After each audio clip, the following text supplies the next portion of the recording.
جس نے نبی اکرم صلی اللہ علیہ وسلم کی نافرمانی کی اس نے اللہ کی نافرمانی کی. تو پہلی بات جو عقیدے کے حوالے سے ہمیں بات سمجھ آ رہی ہے کہ اگر ہمارا دعویٰ ہے کہ ہم اللہ سے محبت کرتے ہیں تو اس کے لیے جو دلیل کے طور پر جو چیز پیش کرنی پڑے گی وہ نبی اکرم صلی اللہ علیہ وسلم کی اتباع پیش کرنی پڑے گی. اب یہ اتباع کیا ہے اس کو ذرا ہم سمجھیں گا آسان الفاظ میں آپ کے سامنے رکھتا ہوں بات کو. کسی بھی رشتے کو نا چیک کرنے کے 3 معیارات ہیں.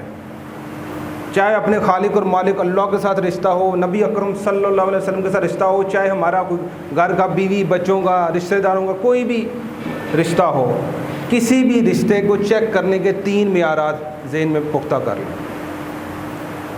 سب سے جو اعلیٰ اور عرفہ معیار ہوتا ہے وہ یہ ہوتا ہے کہ ہمارا کسی کے ساتھ تعلق اس وجہ سے ہے کہ ہم اس سے محبت کرتے ہیں.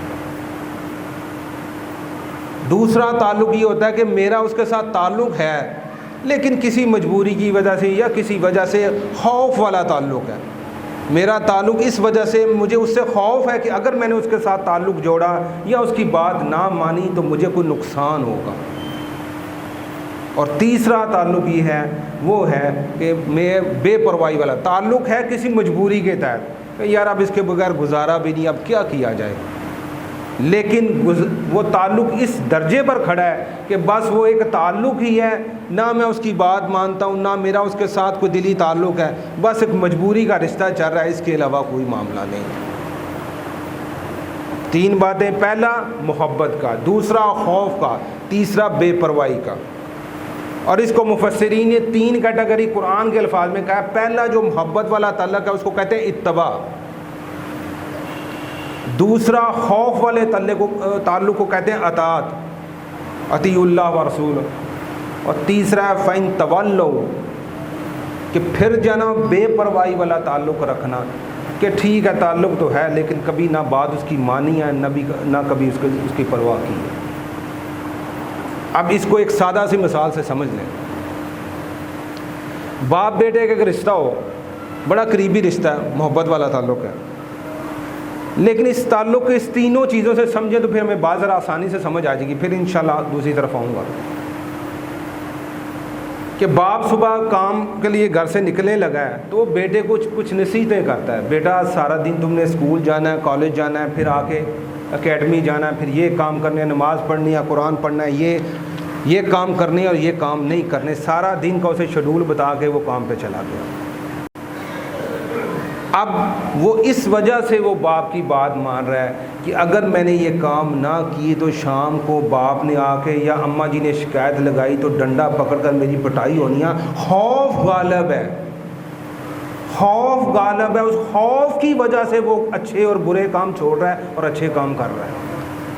اور تیسرا تعلق کیا ہے کہ باپ نے وہی کام کہ یہ کرو یہ نہیں کرو, اور وہ بیٹا کہتا ہے کیا کر لے گا والد رات کو, آپ کو 10 منٹ ڈانٹ لے گا, 2 لگا لے گا, اماں جی شکایت لگا دیں, آدھا گھنٹہ میری کلاس ہو جائے گی. پھر جس کو ہم اپنی پنجابی زبان میں کہتے ہیں ٹھیٹ ہو گیا منڈا. آپ اسے نصیحت کریں نہ کریں, ہے باپ بیٹا وہ رشتہ ٹوٹ نہیں سکتا, وہ رشتہ ختم نہیں ہو سکتا, لیکن وہ بیٹے کا باپ کے ساتھ تعلق تولّو بے پرواہی والا ہے. اب مجھے کو نصیحت کرو یا نہ کرو, میں نے تو اپنی من مرضی کرنا. اب اس کو بات کو اب اٹھائیں کہ ہمارا اپنے رب کے ساتھ اور نبی اکرم صلی اللہ علیہ وسلم کے ساتھ تعلق ہے, اس کو چیک کر لیں. پہلا اتباع کا تعلق ہے. اتباع میں محبت ہوتی ہے. میں مسجد اس لیے آتا ہوں, میں کام یہ اس لیے کرتا ہوں, کوئی بھی اچھا کام کرتا ہوں تو اس میں میری یہ سوچ اور نظریہ اور یقین اور ایمان یہ ہے کہ یار رب کا حکم ہے, میرے نبی کا طریقہ ہے, میرا رب مجھ سے خوش ہو جائے, میرا رب مجھ سے خوش ہو جائے. وہ جنت دوزخ تو پیچھے رہ جائے تو وہ تو خود بخود ہی مل جائے گی. جنت خود بخود ہی مل جائے گی جب محبت والا تعلق ہوگا. دوسرا تعلق ہے اطاعت کا. وہ کیا ہے, میں یہ جمعہ پڑھنے اس لیے آیا ہوں, میں نماز اس لیے پڑھتا ہوں, میں کوئی اچھا کام اس لیے کرتا ہوں کہ یار اگر میں نے نماز نہ پڑھی تو قرآن میں کہا، حدیث میں کہا گیا کہ دوزخ میں پھینک دیے جاؤ گے، فرعون اور حامان کے ساتھ کھڑے کر دیے جاؤ گے، جنت میں نہیں جاؤ گے۔ خوف غالب ہے، اس خوف کی وجہ سے وہ اچھا کام کر رہا ہوں، میرا تعلق تو ہے لیکن کمزور تعلق ہے، کیونکہ اس میں رب کو خوش کرنا نہیں ہے، اس میں خوف کی وجہ سے وہ مقام کر رہا ہوں۔ اور تیسرا وہ تولو ہے، بھائی نماز پڑھ لو، اچھا جی دعا کرنا جی، نماز پڑھ لو جی کپڑے آج صاف نہیں، دعا کرنا پھر پڑھیں گے، یار یہ اچھا کام کر لو، یہ برا کام نہ کرو، اچھا جی دعا کریں جی۔ یا معاشرے میں سوال جواب سنتے ہیں نا، یہ بے پرواہی والا تعلق ہے۔ اللہ اور اللہ کے رسول کو تو مار رہا ہوں، رشتہ تو نہیں توڑ رہا، لا الہ الا اللہ محمد رسول اللہ تو کہہ رہا ہوں، اس کو الہ اور اس کو رسول تو مان رہا ہوں، لیکن ان کی بات ادھر سے سنتا ہوں ادھر سے نکال لیتا ہوں، بے پرواہی والا تعلق۔ اب خود ہی ہم اپنے اندر سے فیصلہ کر لیں ہمارا تعلق کس جگہ پر کھڑا ہے، کسی سے فتویٰ لینے کی ضرورت نہیں ہے۔ اب اس کے ساتھ عمل کے ساتھ بھی اس کو ذرا چیز کو سمجھ لیں۔ جب محبت والا تعلق ہوتا ہے، اتباع ہوتی ہے، اس میں بندہ یہ نہیں پوچھتا مولانا صاحب، مفتی صاحب، حضرت صاحب یہ فرض ہے کہ یہ سنت ہے، یہ سنت ہے کہ یہ نفل ہے، یہ مستحب ہے کہ نیکی ہے، پکڑ تو نہیں ہوگی۔